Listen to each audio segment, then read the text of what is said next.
नमस्कार. आज श्रीराम सहकारी साखर कारखान्यामध्ये आमचं दैवत माननीय श्रीमंत रामराज नाईक निंबाळकर साहेब, त्याचप्रमाणे अनिकेत राजे नाईक निंबाळकर, आमचे काही संचालक मंडळ, सभासद वर्ग आणि विशेषतः करून वार्ताहर, प्रथमतः मी सर्वांचं सहर्ष स्वागत करतो. आतापर्यंत आपण बऱ्याच वार्ताहर परिषद घेतल्या. श्रीराम सहकारी साखर कारखान्याचा इतिहास बऱ्यापैकी आपल्या सर्वांना माहित आहे, त्यामुळे मी फार जुन्यामध्ये जात नाही. आता नवीन जे घडामोडी ते 2 मिनिटात मी सांगतो. हायकोर्टाने आम्हाला जो निर्देश दिले 5 तारखेला की तुम्ही विशेष सर्वसभा घेऊन त्या सभेचा निर्णय घेऊन तुम्ही मंत्री समितीमध्ये हा अहवाल किंवा तो संपूर्ण प्रकरण शुगर कमिशनच्या मार्फत पाठवा. आणि त्या पद्धतीनं तुम्हाला सर्वांना माहिती आहे की आपण विशेष सर्वसभा घेतली आणि अगदी जास्तीत जास्त म्हणजे आतापर्यंतच्या कारखान्याच्या इतिहासामध्ये जेवढे सभासद हजर नव्हते तेवढे सभासद हजर झाले आणि जवळजवळ 95% लोकांनी आपल्याला संमती दिली आणि त्या संमतीच्या द्वारे आपण पुढची कारवाई केली. आम्ही ज्यावेळेस हा प्रस्ताव घेऊन शुगर कमिशन गेलो, अगदी त्या दिवशीच प्रस्ताव पुढे पाठवायचा होता, परंतु माजी खासदार रणजित नाईक निंबाळकरांनी जे पत्र लिहिलं मुख्यमंत्र्यांना दिले त्यांना आणि तुम्हाला गरीब ठेवायला नाही दिलं ते छापा आणि मुख्यमंत्र्यांनी त्यावेळेस शेरा लिहिला आणि त्या शेऱ्यामुळे दोन शेरे, पूर्वीचे एक पत्र आताच एक आहे. पूर्वीचं पत्र काय होतं ते प्रशासक नेमा आणि निवडणुका नंतर घ्या, प्रशासक नेमून का त्यात तुम्हाला सगळा इतिहास माहिती आहे. आताच्या पत्रावरून शुगर कमिशनरनं आपलं ते प्रकरण पेंडिंग ठेवलं, नाही म्हणले नाही तर होई म्हणले नाही. नंतर त्यांच्या असं लक्षात आलं की जर आपण कारवाई नाही केली तर कदाचित कोर्ट ऑफ कंटेंट आपल्यावर होईल, म्हणजे शुगर कमिशनरवर. त्यामुळं त्यांनी 8 दिवसामध्ये ते सगळं प्रकरण तयार केलं आणि विशेष म्हणजे आपल्या दृष्टीनं पॉझिटिव्ह प्रकरण तयार केलं. म्हणजे काय केलं सांगा. आणि हा संपूर्ण तुमच्या ठरावाप्रमाणे, कोर्टाच्या आदेशाप्रमाणे हा कारखाना चालवायला द्यायला आमची काही हरकत नाही, देता येतो आणि देता येईल. परंतु खालचा शेवटचा त्यांनी पॅरेग्राफ लिहिला आहे की माननीय मुख्यमंत्र्यांच्या निर्देशानुसार की आपण मंत्रालयामध्ये हा निर्णय घ्यावा, आमची काय अडचण नाही, हा निर्णय मंत्रालयात घ्यावा. मुख्यमंत्र्यांच्या समवेत चर्चा करून तो निर्णय घेण्यात यावा. का तर त्या पत्रावरची नोट होती म्हणून. हे सगळं प्रकरण सहकार मंत्र्याला गेलोय. सहकार मंत्र्याला आम्ही त्यांच्या निवासस्थानी सकाळी भेटलो, त्यांना आमचं वेगळं पत्र दिलं, त्यांच्याशी चर्चा केली.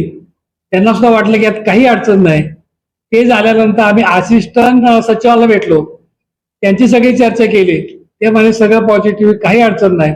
आणि नंतर आम्ही बाबासाहेब पाटील जे आहेत सहकार मंत्री त्यांना भेटलो, त्यांना सगळं डिटेल सांगितलं. ते म्हणे काय हरकत नाही, आम्ही ज्यावेळेस तुम्हाला मिटिंगला बोलवू त्या दिवशी तुम्ही या.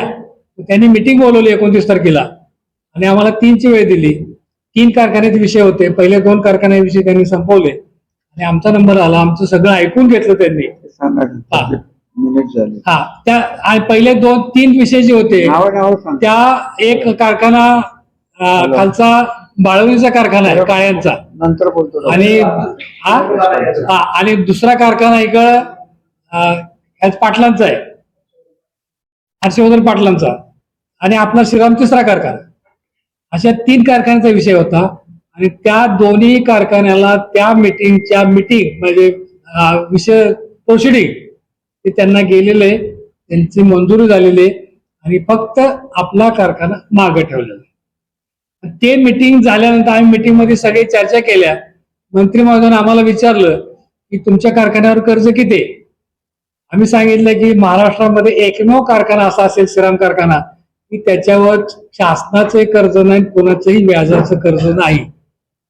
आणि 2-3 त्यांनी प्रश्न विचारले, कारखाना कोण चालवणार आहे त्याला सांगितलं. ते पण आले होते. तुम्ही जे श्रीरामचं जे काय जवारचं काय देणं आहे ते देणार, हो का देणार आहे.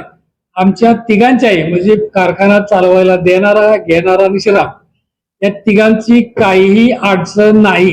हे सगळं मंत्री महोदयाने ऐकून घेतलं आणि सांगितलं ठीक आहे, आम्ही बघू, करू आणि तुम्हाला निरोप देऊ. आतापर्यंत त्यांचा निरोप आलेला नाही. खरं हे इतक्या दिवस पेंडिंग ठेवता येणार नाही.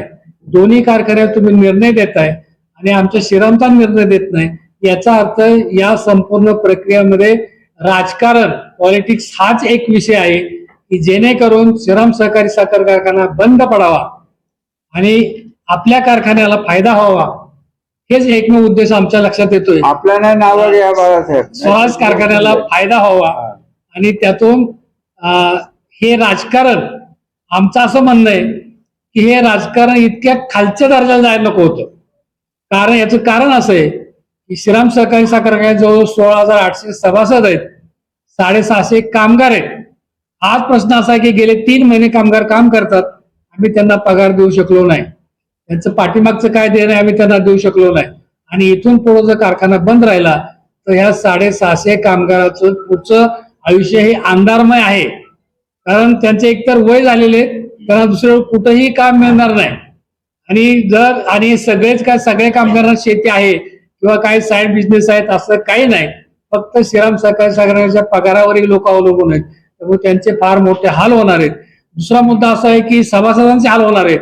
कारण आज जवळजवळ 22-23 लाख टन फलटण तालुक्यामध्ये ऊस आहे आणि गाळणार कोण?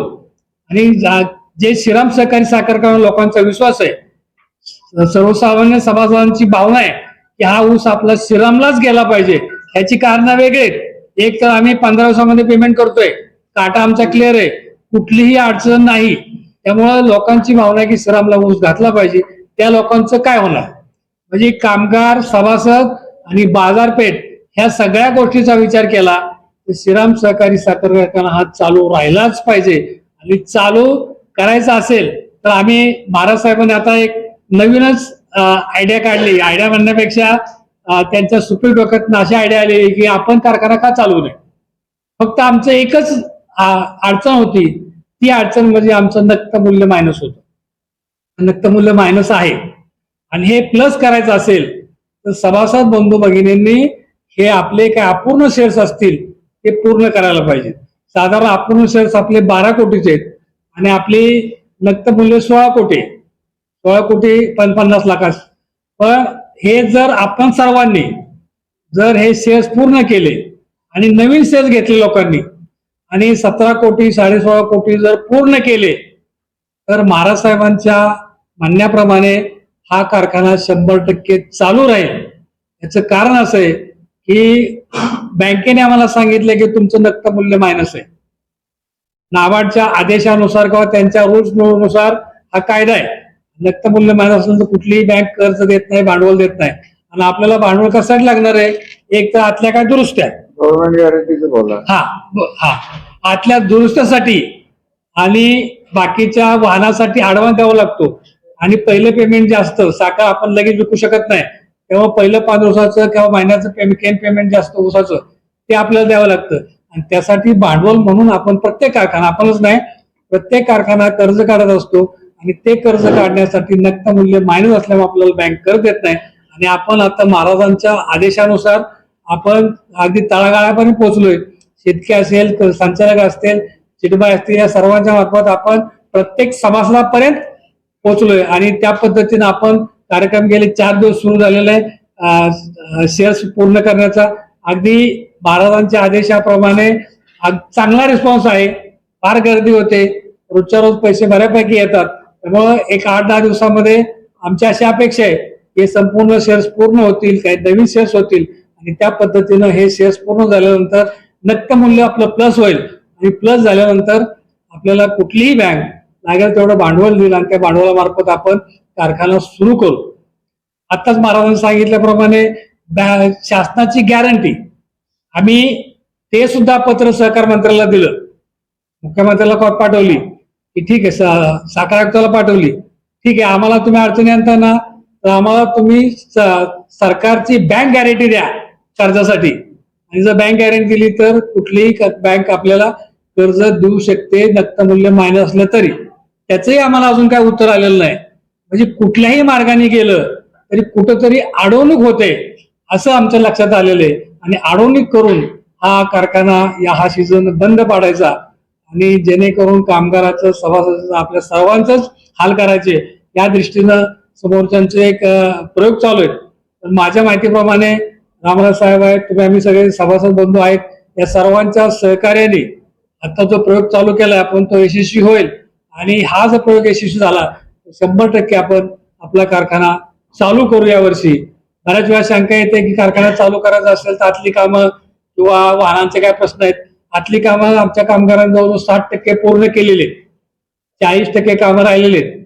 जे वाहनधारक आहेत त्या वाहनधारकांनी बऱ्यापैकी अजून कुठेही करार केले नाहीत. जे काय करार झाले असतील ते सुद्धा श्रीरामवर प्रेम असल्यामुळं परत येतात.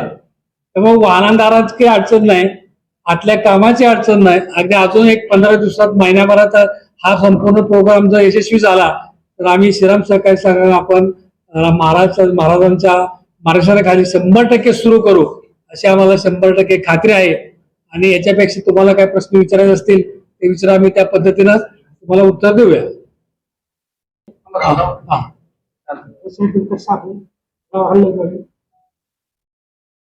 बोला बोला. कारखाना चालू राहावा ही कामगिरी एक मिनिट. सभासद आहे आणि कारखाना चालू राहण्यासाठी जे महाराज साहेबांनी पुढाकार घेऊन केलं त्याला आम्ही प्रतिसाद शेअर्स पूर्ण करतो. शेअर्स किती सांगा, पूर्ण किती करणार ते 15,000 अपुरे किती आहेत? माझं होतं ते मी पूर्ण करू. अपुरे किती होते? 2,000 कमी बरंच आणलं होतं. 2,000 भरले. कळलं इथं कारखाना चालू होणं गरजेचे आहे.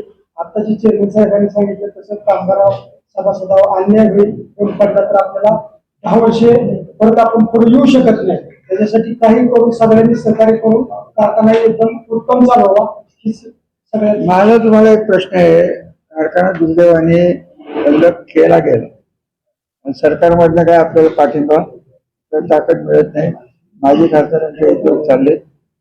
हा कारखाना बंद झाला तो उपायवाला ऊस टाकणार का ते चौरस भाऊ? नाही तर जरी समजा आता महाराज साहेबांनी विचारलं कारखाना चुकून चालू नाही झाला तर मी माझा उपायाला ऊस सुद्धा जाणार नाही. मी माझं दत्त इंडिया कुठे मिळेल ते पर्याय आता बोला. चालू होणं तर महाराज साहेब गरजेचं आहे. अहो नाही एवढ्यात चालू करायचं उघडून दाखव, तिकडे दाखव. हा तिकडे दाखव उघडून. हा शेअर पूर्ण केले पावते. शेअर पूर्ण केला. माझा 13,000 होता, 2,000 मी पूर्ण केला आणि आता 15,000चा पूर्ण झाला. अजून घेता येईल का घरात? नवीन शेअर्स. घ्या घ्या घ्या लवकर घ्या.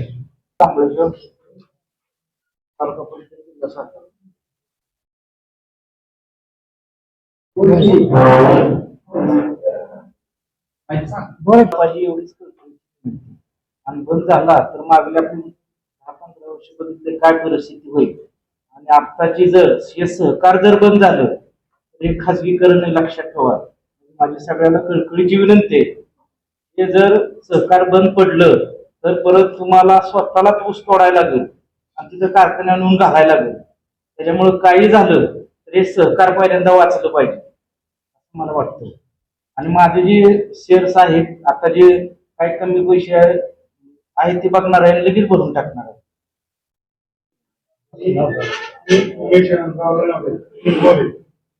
माझी शेअरची रक्कम 5,000 होती. 10,000 कमी होती.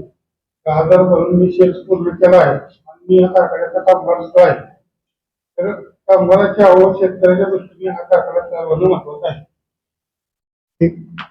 रणजित काटे पडदरवाडी आपण या सभासद सुद्धा आहे, कामगार सुद्धा आहे. सेवानिवृत्त झालो. हा कारखाना चालवणं तालुक्याच्या सर्वांचं घेतच आहे. कारण फक्त तालुक्यात जर सहकार किंवा लोकशाही असं फक्त श्रीराममध्येच आहे.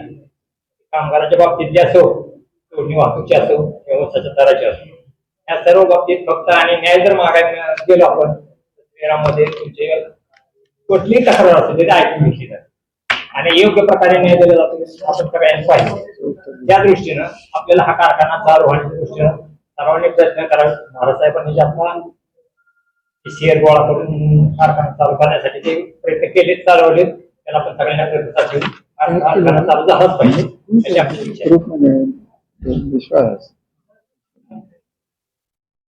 बोला नाव सांगा. ज्ञानेश्वर पांडुरंग शिंगाडे सांगलीचा सभासद आहे. माझ्या घरामध्ये 4 शेअर्स, 3 पूर्ण आहेत आणि 1 अपूर्ण आहे. वडील मयत आहेत.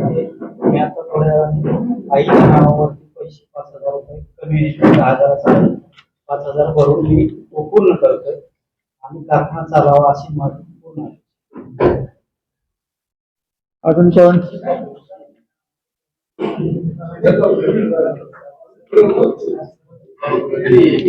कारखान्याला ऊस देऊ नये आणि लोकांनी दिलं तर त्या लोकांची काय काय अजून दिलं नाही जानेवारी पासून एवढंच. आणि श्रीराम कारखाना हा चालू राहायला पाहिजे. बोला. मी माझ्या 2 भावांचा माझा नवीन शेअर सभासद होतो. आनंद आहे. तरी पूर्ण कारखाना चालू व्हायला पाहिजे. सभासद असून हा आता जे महाराज साहेबांनी जो प्रयोग चालू केलेला आहे तो प्रयोग 100% सक्सेस होईल आणि आपण सर्व सभासद त्याला 100% प्रतिसाद देऊन तो पूर्ण करून कारखाना आपण चांगल्या पद्धतीने चालवू. पुढची पार्टी आहे किंवा कोण अन्य कारखाने आहे, स्वराज असेल, असेल, त्या सगळ्यांना सहकार आणि खाजगी याच्यात काय तफावत आहे, पेमेंट वगैरे 15 दिवसाला येते, त्या सगळ्या गोष्टी आपल्या कारखान्याकडून आपण आता त्याच्या पाठीमागे मी पाहिलंय की आपल्याला वेळेवर मिळते. त्याच्यामुळं आपण विपरीत बुद्धी म्हणते विनाशकाले विपरीत बुद्धी न करता सर्वांनी शेअर्सची रक्कम पूर्ण करून त्या आपल्या कारखान्याला चांगल्या पद्धतीने चालवावा अशा प्रकारची विनंती आहे.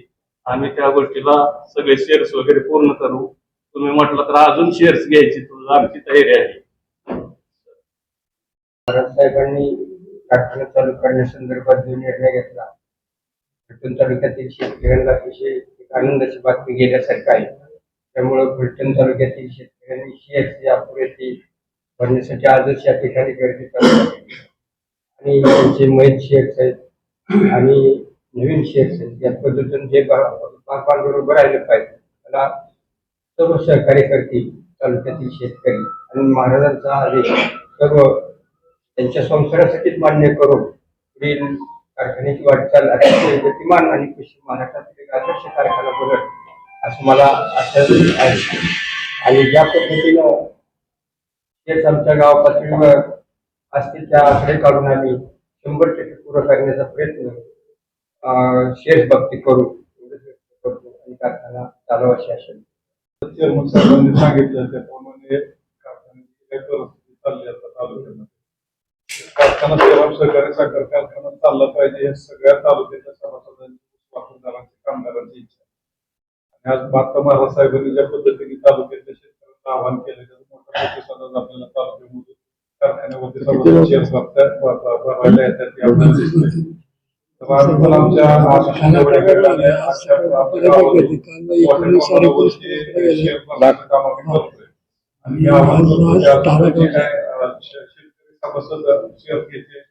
पूर्ण करायचं राहिलं त्यांनी पूर्ण करावं असं आव्हान. आणि माझ्या आव्हानाला प्रतिसाद म्हणून मोठ्या प्रमाणावर 1 एकर 2 एकर गरीब शेतकरी जो पुढे आलेला आहे की ज्याला इतके दिवस शेअर पूर्ण करायला आम्ही कधी आग्रह धरलेला नव्हता, हट्ट धरलेला नव्हता. त्याची कारण हीच होती की तुम्हाला तसदी न देता खाजगीकरण करावं, पार्टनरशिप करावी आणि ती पार्टनरशिप नीट चालवावी आणि मग तुमचा जो ऊस होता त्याच्यातनं लिंकिंगनी थोडस काढून घ्यावे, पैसे आणि शेअर पूर्ण करावेत अशी संकल्पना नेहमी सहकार्यात असते. मागं पुढे होत गेला. आता कोण म्हणलं इतकं होतं तितकं होतं ते कमी झालं, आनंद. बाळासाहेब म्हणाले आता की जवळजवळ काल 20 लाख रुपये गोळा झाले. माझं त्याच्यावर समाधान नाही आहे. तुम्ही हे कॅश देतायत म्हणून ही एकच सोर्स आपल्याकडे ठेवून जमणार नाही. प्रत्येकाने संचालकांनी ज्या त्या दिवशी चिटबॉयनी सगळ्यांनी गावागावात फिरायला लागणार आहे, सचिवांनी फिरायला लागणार आहे आणि प्रमुख कार्यकर्ते तिथं ही लोक येतील तेव्हा तिथं बसणं गरजेचं आहे. तो एक मोठा सोर्स आपल्याला तयार होईल की आपण त्यांच्या दारापर्यंत जाऊन आपण शेअर गोळा करतो. ही त्याच्या मागची आयडिया आहे. आणि तसं घडलेलं आहे. किसनवीर कारखान्यात आमच्याच बँकेने, जिल्हा बँकेने त्यांना 30 कोटी रुपये कर्ज दिलं. आपण तेच केलंय की तुम्हाला कॅश भरायचे तर कॅश भरा, तुम्हाला जर उसातनं द्यायचे असेल तर कर्ज घ्या, आणि तुम्हाला उसातनं जरी द्यायची नसली तरी कर्ज घेऊन 7 वर्षांनी फेडा. एवढं सगळं केल्यानंतर आज कार्यकर्त्यांचा कस इथं लागणार आहे की स्वतःच्या गावात एकही शेअर कोणाचा का असे ना. आज मला तर विरोधकांचे काही फोन आले की तुम्ही करताय ते बरोबर आहे, आम्हाला उपयोगाला स्वराज्याला ऊस टाकायचा नाही. मी काय नावं सांगत बसणार नाही, कारण त्यांची रवानगी कुठे होईल तुम्हाला माहिती. किती लोक माझ्याकडे येऊन गेली, पण काही लोक जी करायला लागलेली आहेत. मी एक वेळ त्या माझे खासदाराचं मान्य करेन की त्यांनी एवढं मोठं भांडवल घातलंय, एवढं मोठं खर्च केलंय. साखरवाडीचं आहे एवढं क्रशिंग वाढलंय, श्रीरामचं एवढं क्रशिंग वाढलंय, त्यांना ऊस मिळतोय, माळशिरस मधनं मिळतोय, आता तर अजिबात मिळणार नाही, ही परिस्थिती आहे. आणि त्यांनी ओळखूनच ही पावलं टाकलेली आहेत. आणि त्यांचे चमचे जे आहेत त्यांचं मी आत्ता बाळासाहेब दाखवलं. एक आय एस अधिकारी आहे, त्याच्यासारखा खोटारडा आणि भ्रष्ट अधिकारी मी आयुष्यात बघितले. नावे घ्यायचे नाही, पण मी चांगल्या लोकांच्यात बसलेलो. सभासदांनी माझ्या विनंतीला मान्य दिलेलं आहे, मान्य केलेलं, त्यामुळे मला त्यांचं नाव घ्यायचं नाही. पण ज्या पद्धतीने तो ग्रुपमध्ये टाकतोय त्यात हा एकटा शहाणा, शुगर कमिशनर वेडा, मंत्री वेडा, आय एस अधिकारी सचिव वेडा, आणि हा एकटा शहाणा. दुसरे बॅरिस्टर जे आहेत शहाणे ते 10-5 वर्षापूर्वी स्वतः ऊस टाकत नव्हते. आणि तिसरे जे आसू आले त्यांनी इतके दिवस ऊस टाकला होता कुठे, अजिंक्य झाडाला पाहुण्यांच्या. आता इलेक्शन आल्यावर टाकायला निघाले. बघा, या मंडळींच्या नादाला लागून राज्य पातळीवरनं मी देवेंद्र फडणवीस यांच्या कॉन्स्टंट टचमध्ये. मी त्यांना स्पष्ट सांगितलेलं आहे की देवेंद्रजी, इथं राजकारणाचा विषय कृपा करून करू नका, कारण हा कारखाना कसा बाहेर निघाला आणि काय बाहेर निघाला याचा फायदा सर्वसामान्य माणसाला कसा होतोय हे लक्षात घेऊन तुम्ही करा. कारण कारखान्यात राजकारण आणू नये या मताचं मी आहे. आणि संस्था हे बघा, मी केलंच तसं. हनुमंतराव पवारांच्या घरातले लोक घेऊन आपण 2002 मध्ये कारखाना चालू केला. मी माझ्या लोकांच्या शिव्या खाल्ल्या गेल्या, त्याने आपल्याला त्रास दिलाय, अमुक झालंय. म्हटलं ते होणार नाही. ज्या पद्धतीने 57ला माझ्या आजोबांना सर्व पक्षीय, सर्व मोठ्या बागायतदारांनी राजकीय विचार सोडून मदत केली, त्या पद्धतीने जर हे झालं, थोडक्यात तुमच्या हे लक्षात येत नाही की भविष्याचा तर प्रश्न आहेच. आणि हे सद्ग्रस्त फक्त पत्र देऊन थांबत नाहीयेत. आता साखरवाडीकडे वळतील. साखरवाडी 15,000 टन गाळल यावर्षी, पुढच्या वर्षी कदाचित 20,000वर जाईल. तो कसा बंद पडेल त्या हॉटेल निसर्गामध्ये ठरणारच आहे, ठरतच आहे.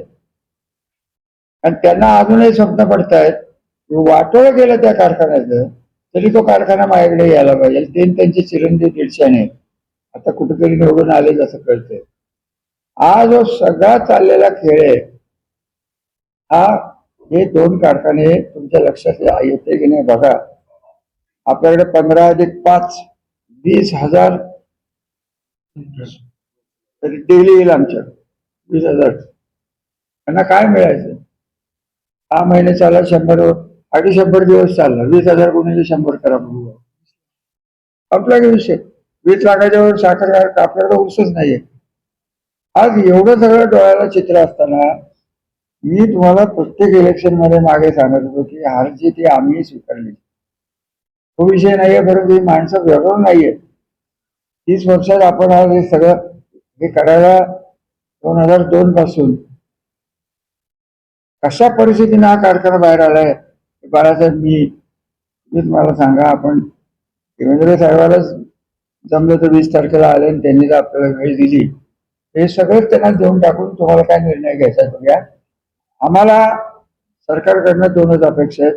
मेरिटवर निर्णय घ्या, आम्हाला काय दुसरं पाहिलं नाही. माझी खासदारी आम्ही काय बघणार नाही. आणि माझं आव्हान आहे की देवेंद्र साहेबांनी आम्हाला सांगावं की आम्हाला हे करून पाहिजे, आम्ही त्यांचं ऐकू. इथल्या चमच्याचं अजिबात ऐकणार नाही. नाही तर म्हणजे काय होईल, होईल इलेक्शन. हिंमत असेल तर त्या विश्वास बसलेला म्हणावं ये ना सांगण्यात बघ राजाळ्यात किती तुला मतं पडतात. स्वरूप तर्टेकरांना माझं तेच म्हणणं आहे, वडिलांनी तेच केलं, तुम्ही तेच करता. तुम्ही कारखान्यात कुठल्या प्रकारचे हक्क सांगताय? तुमच्या जमिनीपासून सगळं आमच्या कुटुंबाने तुम्हाला दिलं. 57 साली 62 साली यांचे वडील आले तर तुमच्या कारखान्याची बुलडोजर का काय त्या काळात होतं ते गेले तर त्यांच्या जमिनी साफ करून दिले. त्यांनी स्वतः तालुक्यासाठी काय करायचं नाही, दुसरा करतो त्याला करून द्यायचं नाही. आणि त्यात आमचं काही होऊन द्यावं, राजकारण संपतच. तुमचं काय? साखर कारखाना हा चालू नव्हता, साखरवाडी जेव्हा बंद होती तेव्हा काय परिस्थिती होती तुम्ही विसरला. 400 रुपये कमीने माळेगावला ऊस टाकत होता भिकाऱ्यासारखं. पाणी सगळ्यात आपल्याकडे जास्त, 80% पाणी आणलं. काय मिळालं पाणी आणून? समुद्र ड्राय भागात आपल्याकडे केवळ क्षमता नाही म्हणून ड्राय भागाचे लोक म्हणतात आम्हाला तोड मिळत. आता ती संपलेली. काय राहिलंय काय बाळासाहेब? सगळं करून ठेवलेलं चक्र. साखरवाडी कशी बंद पडेल आणि श्रीराम कसं बंद पडेल याच्यावर जर कोण करणार असेल तर मी काय ते मान्य करणार नाही. आणि सर्वसामान्य माणसाला मी डायरेक्टर मंडळींचा बोलत नाहीये. तुमची कस लागणारे हे तुमच्या गावातनं भागातनं गटातनं येणाऱ्या शेरवर आहे. तुम्ही जर नेहमी जर का घरात बसणार असाल तर तुम्ही बसा, मी बसणार नाही. मी ते करणार म्हणजे करणार. अजून 2-4 दिवस मी वाट बघेन. जर सोसायटी लेवलला जर यंत्रणा लागली नाही तर बाळासाहेब आपल्याला प्रत्येक गटात जाऊन स्वतः संजीव तुम्ही मी तिथे जाऊन लोकांच्यात बसायला लागेल. तर मी मागं पुढं बसणार नाही, बघणार नाही.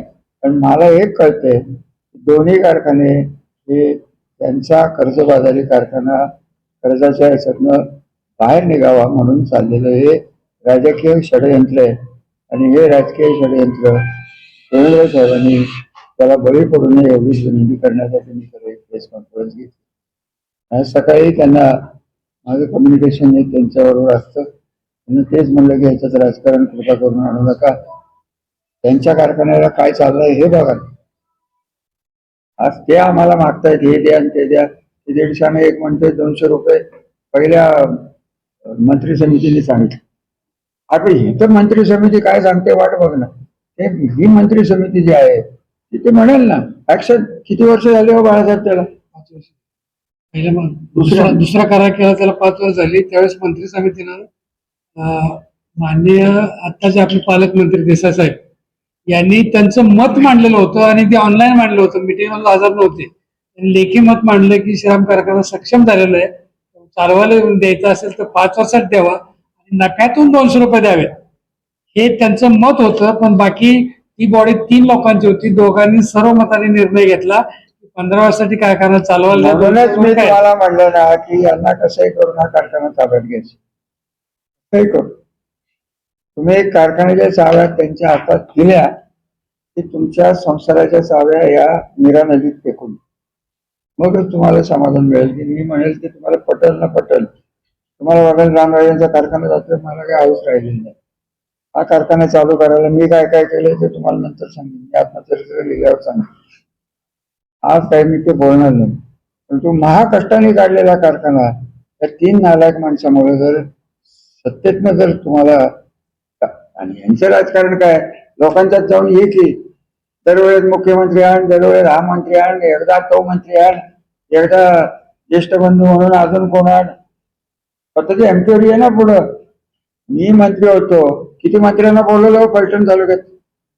एक शरद पवार आणि अजित पवार सोडले एक मंत्री येत नव्हतं, बोलवतच नव्हतं. इथं दर 15 दिवसाला हळदी कुंकाला देवेंद्र फडणवीसाला बोलवतो. ही परिस्थिती आहे अशी. आणि त्यांची ती स्टाईल आहे. 95 झाले यांचे वडील कैलासवासी हिंदूराव हे जेव्हा दिल्लीला गेले तेव्हा 816चे फोन झाले. ते अर्थमंत्री होते. आज स्पष्टच बोलतोय मी. 816ने फोन केले म्हणून स्वराज्य डेअरी निघाली. कोणाला केले फोन? नॅशनलाइज बँकेच्या चेअरमनला. मला कसं कळलं?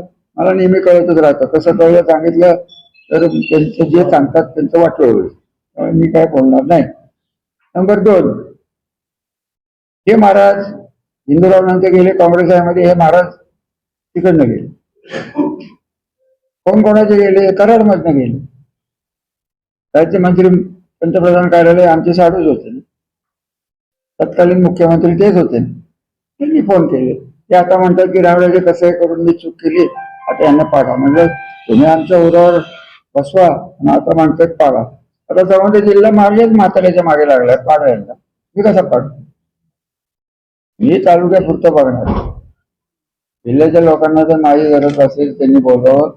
कारण जे राजकारण आणि भविष्य काळात कुठं होणार आहे, जिल्ह्याचं तर होणारच आहे आणि आपल्या तालुक्याचं बागायतदाराचं बघा. माझा तुम्ही कधीतरी विचार करा. खपून नाही ड्राय बागाला आणलेलं पाणी आहे. आज ढवळसारख्या भागात 2-2 हजार एकर ऊस आहे. जाऊन बघून या. सोपं वाटलं हे सगळं. 2,000 एकर ऊस आहे. हिंगणगावात 4-5 हजार एकर ऊस आहे. आई घेणं सांगा कोण ड्राय बागातले असेल तर एवढं सगळं करून बागायतदाराला काहीच मिळणार नसेल आणि कोणतरी उगाच 2 गाड्या पोलिसाच्या घेऊन फिरणारा आणि त्याचे हे सगळे इथे अधिकारी जमवले. अहो हे त्याच्या पुढचं आज सांगतो. आम्ही परवा CEO त्याच्याकडे तक्रार केली. स्टेट आपलं राज्याचे कमिशन आहे ना देशाचं, त्यांचा प्रतिनिधी इथं चीफ इलेक्शन ऑफिसर, काय त्याचं नाव? छोकरे. काय झालं? पारसकर गल्लीत आमच्या शाळेचा शिक्षक श्री बंडलकरी तिथं गेले होते आणि एका नागरिकाच्याकडे तो कसला पाहुण असतो तो करत होता. तिथे एक महाराज आले नीट माझी नगर. त्याला एक वेळेवर शिवाय दिले. त्याला सांगितलं की राजांचा कुत्रा असतो त्यांच्या शाळेत त्याच्यात का काम करतो? मी घाबरलो. बाहेरचं होती ती. माझ्याकडे आलं. त्याच्या विरुद्ध तक्रार. यांनी पैसे खाल्ले, यांनी पैसे मागितले. हे म्हणजे मतदार यादी यांनी फेल करायचं चालू. ओळखीत ज्यांचे सदस्य काल रात्री मी जबाबदारीने बोलतोय, तुम्हाला फोटो दाखवेल, स्वतः ते फॉर्म भरत होते आणि वाटत होते. मतदार यादीला तरी अर्थ राहिला नाही. प्रांतबाईंना म्हणलं तर प्रांतबाई म्हणाले मी नोटिसा काढते. हे काय ते चित्रच आहे, त्यांनी कोण आणलंय कोणाला माहिती. त्या प्रांत म्हणून काम करतायत, बीजेपीच्या कार्यकर्त्या म्हणून काम करतात, तो त्यांनी ठरवावं. त्यांच्या करिअरचा प्रश्न या. मी काय त्या करिअरमध्ये पडणार नाही. कारण ते कशातच हे मंडळी होत करत नसले आणि आपणही शांतपणे राहिलो आणि तुम्ही शांतपणे राहिलो, मतदार यादी चुकीची झाली, काय होईल पुढं? ग्रामपंचायत तरी मिळतील का तुम्हाला? माझं द्या सोडून दे. ग्रामपंचायती तरी मिळतील आणि तुम्ही जागरूकच राहणार असेल. सगळ्यांनी उठायचं, रामराजांच्याकडे यायचं. मी काय करू आता? तुम्ही काय करताय मला सांगा. की वेळ अशी आली आहे की तुम्ही तुमच्या गावात न घाबरता जर पुढे जाणार असाल, ती मतदार यादी असेल, शेअरच्या बाजाराला शेअरची पूर्तता असेल, ते लोकांच्या जाऊन ठामपणे सांगायला पाहिजे की झाली चूक झाली, आमदारकीची चूक झाली, कोणी पैसे घेतले असतील, कोणी काय केलं असेल ते झालं तर झालं. पण त्याचे परिणाम भोगायची वेळ आली, ते परमनंट परिणाम होणारे. 2 कारखाने बंद पडतील, सगळं बंद पडतील. ज्यांना आयुष्यात कधी काही जमलेलं नाही, शिक्षण संस्थेवर येतील, त्यांना दुसरा धंदा नाही, स्वतः काढू शकत नाहीत. इतकी तर यांचं राजकीय वजन होतं. MIDC करार करतात ना. MIDCत किती कारखाने आले? नुसतं डिफेन्सचा येणार आहे. आता परवा मला कोण म्हणलं काय फास्ट काय बुलेट ट्रेन, कुठनं कुठं 40 मिनिटात, कुठनं कुठं 3 तासात. मी काय ते बघत नाही. मी व्हॉट्सअप मला सांगितलं तरच बघतो, त्यामुळे मला तो विषय माहिती. माझं म्हणणं काय, त्यांना त्यांच्या पद्धतीने विमानतळ करून द्या, सगळं करायचं ते करून. फक्त त्यासाठी लागणारी जमीन ही आमची आहे हे त्यांनी जरा लक्षात ठेवा. त्यांच्या वडिलांनी त्याचं राखलं सांग. इकडे दारूला शिवाय आणि तुम्हाला काय सांगायचं, नवीन नवीन गाजरं धरायची. तुमच्यात हिंमत राहिली तर माझ्यात हिंमत येणार आहे. माझ्याकडे तक्रारी मी ऐकायला तयार नाही. प्रत्येकाने गाव गाठा. गाव पातळीवरचा शेतकरी तुमच्या बरोबर आहे एवढं लक्षात घ्या. त्याच्यापर्यंत मेसेज जायलाच पाहिजे, ही जबाबदारी तुम्ही प्रमुख जे आहेत त्यांची. तर ते होणार आहे, नाही तर होणार नाही. झक मारत उपयोगाला जायला लागेल एवढं लक्षात घ्या. तुमचाही जाईल आणि गावही घालवाल. कारखाना तर जायलाच जाईल. मी स्पष्ट सांगतो, शासकीय दबाव आणून सत्तेतून जरा कारखाना बंद पाडला गेला तेव्हा आपल्याला 2 मागण्या आहेत सरकार. ठीक आहे, तुम्ही म्हणताय ना मुदत नाहीये म्हणून नवीन करू नका, नाही करत आम्ही नवीन. स्टेट गॅरंटी द्या आणि आम्हाला कर्ज द्या. स्टेट गॅरंटी द्यायची नाही, कर्जही काढायचं नाही, निवडणूकही घ्यायची नाही, प्रशासकीय नियमाचा सरळ सांगा ना की तुम्ही पडूच नका. आमच्यात ते हिंमत असेल, केवळ आम्ही चालवलेला कारखाना, आम्ही लोकांनी बाहेर काढलेले कारखाने केवळ राजकीय सूडबुद्धीने जर करायचं असतील, कोणाचं काय ठेवणार नाही ती म्हणजे त्यांचे स्वभाव आहेत. आणि स्वभावाला हे आहेच अधिकारी इतका आज चमत्कारिक आहे, इतकं खोटं बोलतो. बॅरिस्टर बद्दल बोलायची माझी लायकी नाही, तो बॅरिस्टर आहे, मी साधा येलेले आहे. तो काय माणूस आहे, काय हे दोघं जे धरून आणले.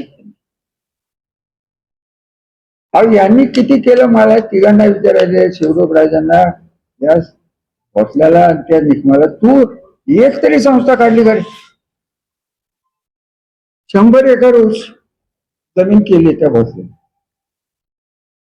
पिंपळत राजळे. आता इथनं येतं का पाणी कसं जातं दाखवतो. त्यांना भोग पडले. हे असले लोक तुम्हाला चालत असले करा, माझं कुठं काय. मला या सगळ्या भानगडीत न्याय पाहिजे. एक तर मी केले तर मला टिकवायचे, आणि टिकवण्यासाठी कार्यकर्त्यांची गरज भासणारे सर्वसामान्य माणसांनी कौल आपल्याला दिलेला आहे. बाळासाहेब, आता तुम्ही चुका करू नका, कंटाळा करू नका. फोन यायला सुरुवात होतील, बघून घेतो, करून घेतो, टमुक होतो, काय घाबरू नको, तुला काय करायचं ते कर म्हण. पोलीस चौकीतही तेच, इथेही तेच, मतदार यादीतही तेच. आम्हाला सांगा तरी की इथं बीजेपी शिवाय, रणजित सिंह नाईक निंबाळकरांशिवाय हे पाक वाक्य काश्मीरमध्ये जसं चालतं तसंच होणार आहे. आमच्याशिवाय इथं कोण राजकारण करू शकत नाही, कारण आम्हाला सत्तेत ही आमच्यासाठी आहे. तर त्यांनी सांगून टाकावं, कशाला नाटकं करावी. करायचं ते आमच्या त्यांनी करावं. उठायचं पत्र द्यायचं, उठायचं. त्यांच्या कारखान्याचं काढू काय ते मला माहित नाही वाटतं का त्यांनी. आम्ही साखरवाडी कारखान्याला कधी त्रास केला? प्रल्हाद पाटील का माझ्या नावाने बोंबलतो. क्लिअर कट 20 वर्ष गेले. 96-97 तो कारखाना गेला बघा. त्या मंडळींनी त्याची वाटोळी केली, त्याला मी याने कोण निष्क्रिय लोक त्यांच्या हातात हे आहेत अधिकारी, दूध डेअरीत इंटरेस्ट घ्यायला निघाले. कुठल्या पदावर होते? पिंपरी प्राधिकरण 8वा भाग. इथनं बसून राजकारण, इथं खाल्लेले पैसे इथं वापरायचे, हा धंदा आहे. यावेळेस दुसऱ्याकडून इथले महान नेते जे आहेत त्यांचा धंदा आहे सत्तेत जायचं, अर्थमंत्र्याला आणि पंतप्रधान कार्यालयात ओळख काढून नॅशनलाइज बँकेला फोन करून कर्ज काढायची, नवं व्यवस्थित करून घ्यायचं. त्यांचा धंदा आहे. पण आमचं काय म्हणत नाही, तुम्ही तुमचा धंदा काढा, आम्हाला आमचा करून द्या. आम्ही काढलेल्या संस्था आहेत. त्यांच्या वडिलांनी काय काढलं होतं? व्यंकटराव धनाने कधी काढल्याचं मला आठवत. त्यांची तेवढी क्षमता नव्हती, ते तसं वागत नव्हतं. हिंदूराव किती विरोध केला तरी हिंदूरावने त्यांची क्षमता माहिती होती, त्यामुळे ते असल्या विरोधात. यांना वाटतंय आपण आंतरराष्ट्रीय पातळीवरची नेते झालो. ती स्वप्न घेऊन, अरे बाबा तुझ्या बुलेट ट्रेन मध्ये बसायला जो पैसा लागणार आहे तो आमच्या माणसाच्या दिशेत नाहीये बाबा. आमच्या माणसाच्या देशात त्याचा ऊस निघाला, त्याच्या बायकोचा संसार होतो, ते मुलाबाळाची शिक्षण होते. कोण तुझ्या बुलेट ट्रेन मध्ये जाणार?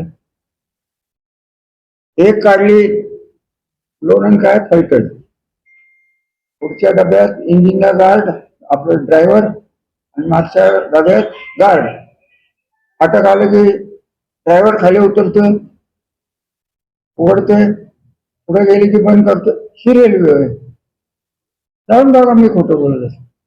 नो पॅसेंजर, पॅसेंजरच नाही त्याला.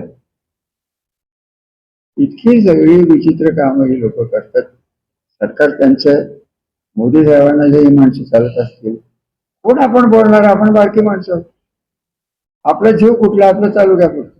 कोणाला पंतप्रधान व्हायचं आणि कोणाला मुख्यमंत्री व्हायचं? यांना व्हायचंय. मग व्हायचंय तर नीट वागून व्हा ना. मला कोण नाही म्हणलं, आम्हाला तरी काय विरोध करायचं कारण आहे. स्वतःचे कारखाने नीट चालवा, मग दुसऱ्या याच्यात मोठं घालायला लावा. आणि सगळ्यात विनोद, इकडं जवान कारखान्याला विरोध करतात, जवान कारखान्यावर प्रेशर आणलंय बाळासाहेब, हा करार तोडा म्हणून. जवानचे जे मालक आहेत ते सध्या टिकीत, आणि त्यांना हे म्हणतात माझे खासदार, माझा एक कारखाना चालू कर. त्यात ओळखून घ्या. आणि माझी एकच विनंती आहे, विनंती हा शब्द मी जाणीवपूर्वक, त्यांना विनंती कळत नाही.